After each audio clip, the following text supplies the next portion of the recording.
Check out my new bracelet, folks. Check that out. Ain't that cool? It's got a buckle right here if I want to take it off. I can spin it around, wear the buckle on top, but I like to wear it on the bottom best because I can reach it there. My son made that for me out of paracord. And he said, you know, if I was ever in an apocalyptic event, I can unravel this, you know, if I want. I got some sentimental value, probably never will, but I could if I needed a rope or a cord, and that'll extend about 8 feet, he said. And you can use it for whatever. It doesn't have to be an apocalyptic event. I mean, you know, we all know, I mean, sometimes you got to tie a bitch up.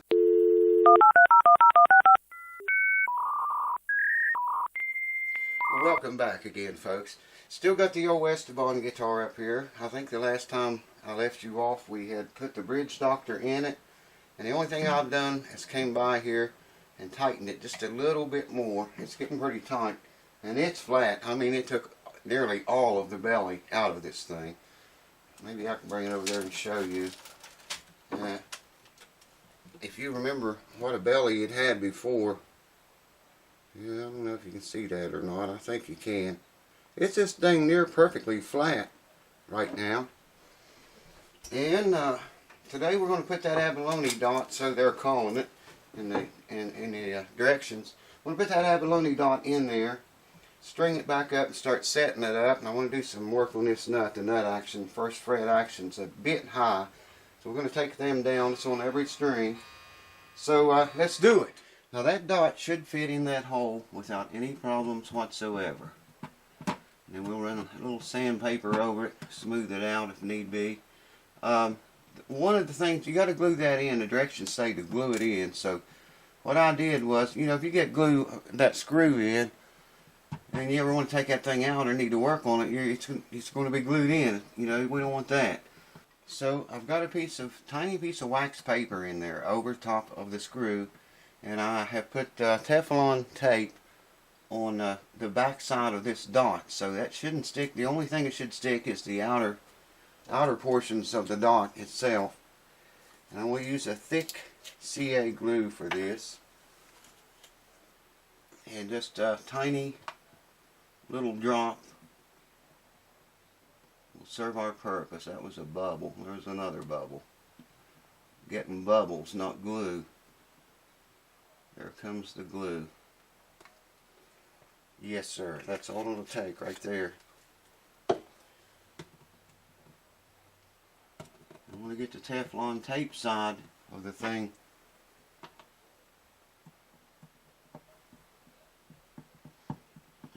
We'll have a little bit of sanding to do. Not very much, I don't think. It's a little bit high on the side here, but it's in there pretty solid. And we'll just let that glue set up. That's a thick glue, so it's going to take a little bit longer to set up, and I don't have accelerator to spray on it. I wouldn't spray it on it if I had it. But after it sets up, I'll sand it down flush with the bridge. So I got the strings on, got it up to pitch, and I got nut files out here. And I had feelers gauge, but they just got away. And you can see here, I got 18 thousandths here. And you can see that doesn't even touch hardly any, it doesn't touch any of the strings. Check that out. Doesn't even touch the strings.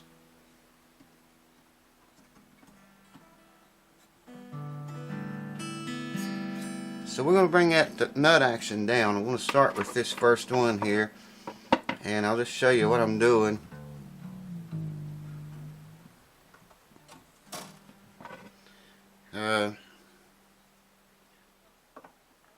I've got the proper nut files out here for each. That's tusk, I think. Proper nut file out for each gauge of string. Some people, I see a lot of people use the same file for all of them. I guess you can do that, but it's got to come way more. But I like to use the right file, you know, for the job, and have that nut slot to fit the string exactly. These nut files, I mean, they go in short order. They take care of the problem. So this won't take very long. It's got to come some more, believe it or not. Wow. I knew it was high nut action. Didn't realize it was that high though. Already taken a whole bunch off of it. We're going to take some more.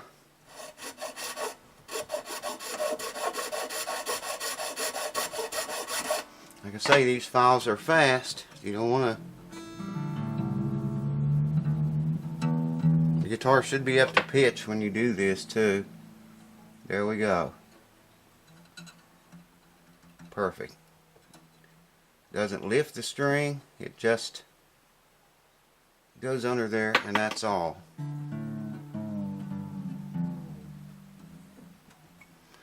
So that's what I'm doing. I won't bore you too much with this, but there again, you want to file in the direction of the peg head that this string is going to go toward. I might have to knock a little bit off the top of this nut.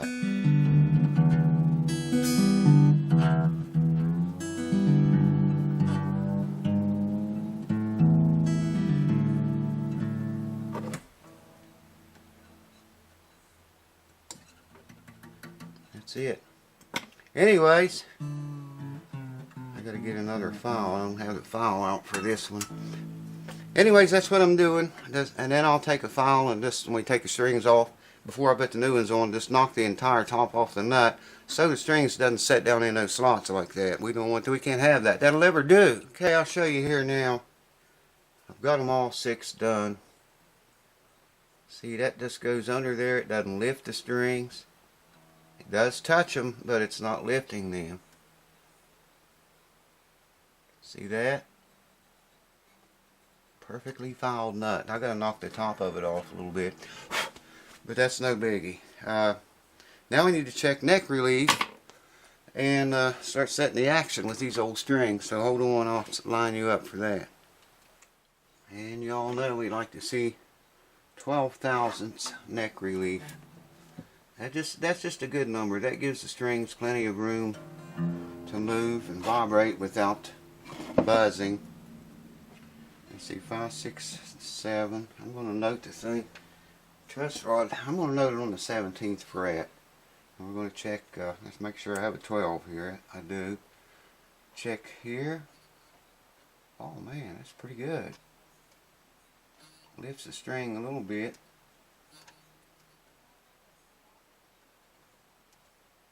That is dead on the money on that fret right there. And just so one of those will match up.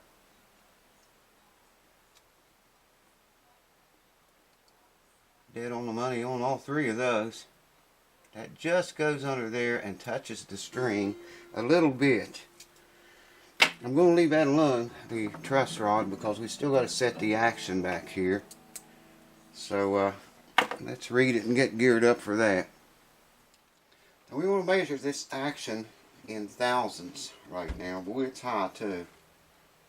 And the reason I want to measure it in thousandths because it's just easier. You know, however much we want this strings to come down here at the 12th fret, said it before, if we want this to drop 20 thousandths lower than it is right now at the 12th fret, that means we need to take 40 thousandths off the saddle to make that happen. So I like to do this in thousandths. And it's 120 thousandths. Good Lord, man. 120 thousandths high on the bass E string. The high E string is about 110 thousandths. My God, that's high. And we'll go with this reading up here.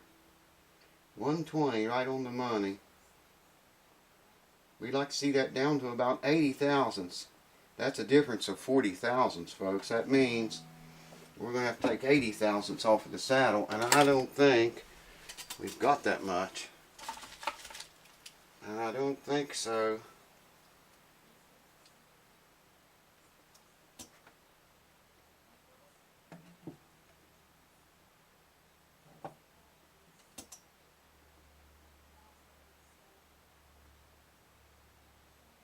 Yeah, that's not right. I forgot about that little thing on the side. .151.5. 151 thousandths. Okay, minus 80. Yeah, we should have enough. That's gonna be an awful lot of saddle to remove from there, though. So I'm going to shut the camera off, take the saddle out, and measure, what did I say, 80 thousandths, I guess. Wow, we want this to come down 40 thousandths. Yeah, we're going to take 80 thousandths off of that. Okay, let's do it, man. Good Lord, that's a lot of saddle to remove. Hold on. Now, it just so happens to be that my feelers gauge, all the gauges in this set together, are 75 thousandths. So I'm going to go with that instead of 80, because that's an awful lot of material to remove. If I have to remove more, I will later, but I just got them clamped down. 75 thousandths, there's what you see. And I'm just going to hold the saddle up here like so and draw it, mark it at 75 thousandths. I've showed you all this before. And yeah. And if you can see that tiny little pencil line on there, that's 75 thousandths from here up to the pencil line. I can't see the camera to tell if you can see that or not. Yeah, there, I think you can see it. So I'm going to probably use a belt sander on this, because that's an awful lot. Hold on. Okay, so I didn't want to drag you through all that again. I just did the usual. Set the belt sander up here. I use those funky vice grips. You've seen me use them a million times. Clipped them in the vice grips. Got my dust removing sucking device up here that I was afraid somebody's going to steal that before I can get a patent on it. That's why. But anyway, I've got plenty of videos of doing that. Grinding down saddles and nuts and stuff. You can look at those if you want to really see it. I took 80 thousandths off of this saddle back here. We were at 120 thousandths on the action on the base side, and we're shooting 480. Now I broke a string too, so there's not as much stress as there will be with all 6 strings on it. But we are at 70 thousandths at the 12th fret on the base E. We're at 70 thousandths. Now with one more string on this, it's going to put more stress on it and cause the action to come a little bit higher, and it'll probably land right on 80. It should, because that's what we shot for. 60 thousandths on the high E string. Almost 70. Not, you could probably call that 70 maybe. I think it's closer to 60. Like I say, one more string is going to put more stress on this guitar, and that's going to cause the action to raise. I just want to check the neck relief again real quick and make sure we're still at 12. And if that's the case, then I'll take all the strings off of it and we'll polish the frets and what? Now see, that's more like 10 thousandths now, but it's because that string broke. There's not as much stress on the thing right now. Polish the frets and oil the board, that's what I was trying to say. Yeah, it goes under there. You can probably hear it lifting the string when I pull it out. But that's okay. When we get all the strings on it, that will pull, like I say, more stress into the thing, and it will raise that. So I'm going to leave the truss rod alone. I've checked it before, by the way. It does work. And it's tuned a wee little bit higher than normal because the string broke, so I could get more stress on it. So let me bring you back in a few minutes when I get the old strings off of it now. You don't have near the saddle it had before, but we knew that was going to happen. And we'll do the frets and oil the board. Now you've seen me do this a bunch of times too. I'm just using the semi-chrome polish and polishing these frets. Like I say, we're not going to do any fret work on this. I talked to the owner. I said it needs it, or it's going to need it, you know, before very much longer. And he wanted me to try to keep the cost down, and I understand that, so that's what I'm doing. I think it'll play okay with these frets for, you know, a pretty good while yet before it needs a fret job. But they were pretty bad. First, second, and third, and the fourth a little bit. Pretty good dents in them. I don't think they'll be a problem for, like I say, quite a while yet. And it'll save him, you know, quite a lot of money too on this. I certainly understand we not want to put a whole lot into it. Anyways, you've seen me do this enough times. I just wanted to show you I was polishing the frets, and then I'm going to linseed oil this board. It is dry city, man. And I meant to say, all the time I was working on the guitar that was ahead of this one, the Echo Web, that whole time I was working on that guitar, this one was getting humidified the entire time, because it was so dried out when it came. I got it up to maintain 50% inside the guitar. That was before I started the repairs. It may have dropped a little bit since then. I'm going to check it again tonight. But the humidity gauge in there and block the sound hole off. Just leave it overnight and see what it reads tomorrow. But that's what's going on. I'll bring you back when I get ready to put the linseed oil to it. Oil the board. Alright, showed you this before. We're going to show you again. Look how dry that board is. I hope that shows up in there. Here we go, Linseed City. You can see how that is coagulated around the bottle top. That's going to seal that board, folks. It's going to seal it and never allow anything from the outer world, as we know it, to get in. Oh man, I don't even have enough to...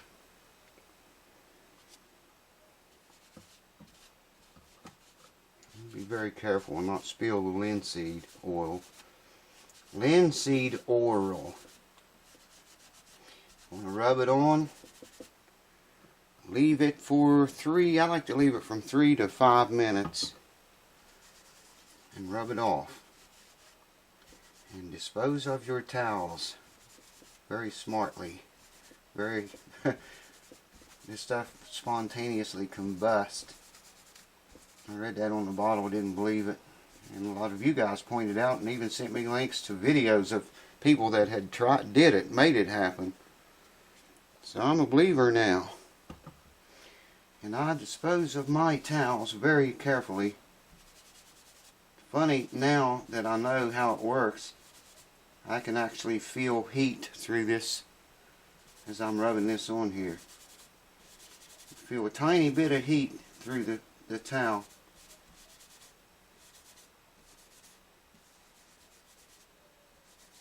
Spontaneous combustion. Boy, that board is dry, man. Let me get the lid back on this shit before something bad happens. I get asked a lot, boiled or raw, unboiled. What kind of linseed oil should I use? It doesn't matter if it's boiled or not. I need a clean towel. Doesn't matter if it's boiled or unboiled or raw or whatever. It all solidifies and does the same job we want it to do here. So I'm going to let that dry 3 to 5 minutes, and no need in keeping you here while it happens. I just wanted to show you that and talk about it a little bit. Hold on.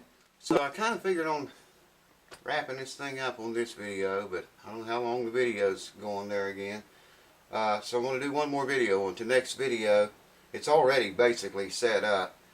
But on the next video, we'll put the new strings on. He's got elixirs here. Polyweb, 13 to 56. Wow, that's awful heavy for that guitar. But if that's what he wants on it, that's what's going on there. Next video, we'll put those new strings on. Check the setup again, because that's a heavier gauge string than what I set it up for. And it's a soft guitar. I mean, you can have it in tune. If it breaks a string, the entire thing goes out of tune. It's really soft. It's not really stable. But the next video, we'll put the strings on it, check the setup, adjust whatever we got to do to it, and then we'll compare it to what it sounded like before I put that bridge doctor in there. And this bridge is funky, man. I mean, everything about the whole guitar is crooked here or something. I don't know. I don't know how to explain it. It's like the holes are off or the whole saddle's off, something. Anyways, thanks for watching. See you on the next one, and you can compare before the bridge doctor and after it and see what you like best. Cheers. Thanks for watching. See you then on there. Sometimes you got to tie a bitch up. Woo! The boogity bop.